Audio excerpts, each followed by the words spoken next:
Yeah, that's right. Dragon Ball Z Broly. Now I should mention. Here, let's slide somewhere else because this is not a good angle.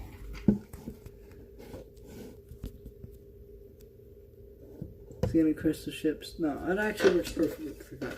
So this movie, if you're not a Dragon Ball fan, do not watch this movie.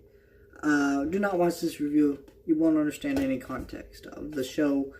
But this movie is one of my favorite Dragon Ball products. I bought this yesterday. This is the Walmart edition with the cool slip that's, you know.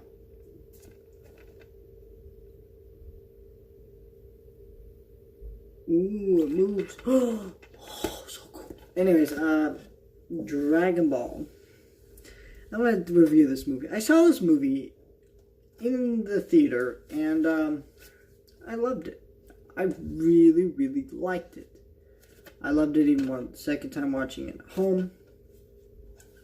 I will say this, it did not look as good as it did in the theater, though. Just kind of unfortunate as it did on my TV. It just looked, I mean, obviously it's going to happen. You watch something on a theater, it looks amazing, but this was like a significant downgrade. I don't know what it was exactly, just maybe it was the audio, maybe it was the picture quality, I don't know. Something just felt off. I've heard Funimation's really bad with Dragon Ball Z Blu-rays and stuff, but I had to have this movie. I had to watch this, so yeah, I watched it, and it was even better the second time.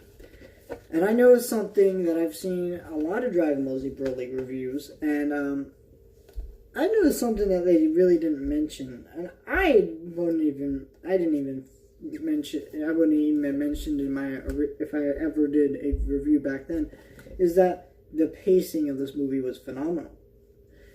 You know, Dragon Ball Z Broly is basically a fight scene, is what I would call it back when I first saw it, but it's really not.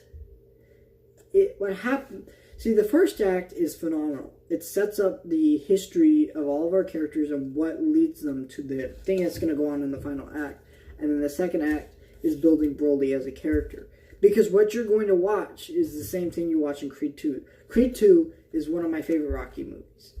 Because you understand why everyone involved isn't wrong or isn't right. And the theme of fatherhood goes really deep in that movie. And how, and it's a really deep theme within that movie. And it's very blood-wrenching. So when you're watching those fight scenes, you're not just in pain because Creed could get hurt. You're not in pain because Ivan's son could get hurt. You're in pain because both of our characters are so well set up as characters that when you watch them fight, you want none of them to win because it would hurt either one. They're both so good that you just have such hearts for these characters. This movie works the same. It's a big fight scene at the end, but everything's so well set up. I mean, Broly was introduced into the Dragon Ball canon before this in a non-canon film. Now, this is canon now. And they had to reintroduce Broly into this to make him canon. And it's way better. And the things they retcon in this movie don't really bother me. They are way better additions, personally, than the original versions within the show. And the animation is some of the best Dragon Ball. I mean, everyone said that. This is like the best animation in all of Dragon Ball. It's true, though. The CG bothered me a little in the theater, but it didn't bother me that much at home watching it the second time. It's just really, really impressive what they were able to pull off with this movie. And I hope they make more Dragon Ball movies that are canon, because what's the point of spending all my time watching these Dragon Ball movies if none of them are really canon, you know what I mean? It's annoying.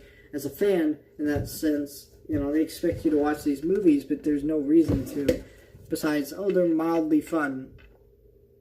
I mean, I don't know. It's just really cool. I wonder what's going to happen in the future with this character and the rest of the storyline that they set up in this movie. Maybe it's another season of Super, who knows. But this is an incredible movie. If you're a Dragon Ball fan and haven't seen this movie, what are you doing, man? You need to see this movie. Phenomenal. Absolutely phenomenal. I mean, just even this cover is phenomenal.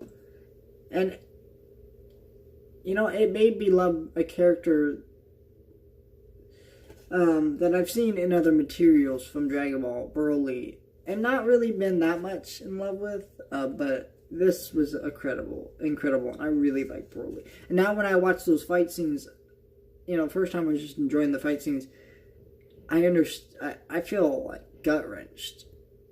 And, some people have criticized Dragon Ball over the years for being kind of dumb and stupid. And it is, but it knows that, and it's just having fun. It's just a fun thing, so get over it. If you don't like Dragon Ball Z because it's not your thing and it's kind of dumb, fine. But don't criticize it, because the intention is not to be the most well-written thing. It's kind of dumb, but it's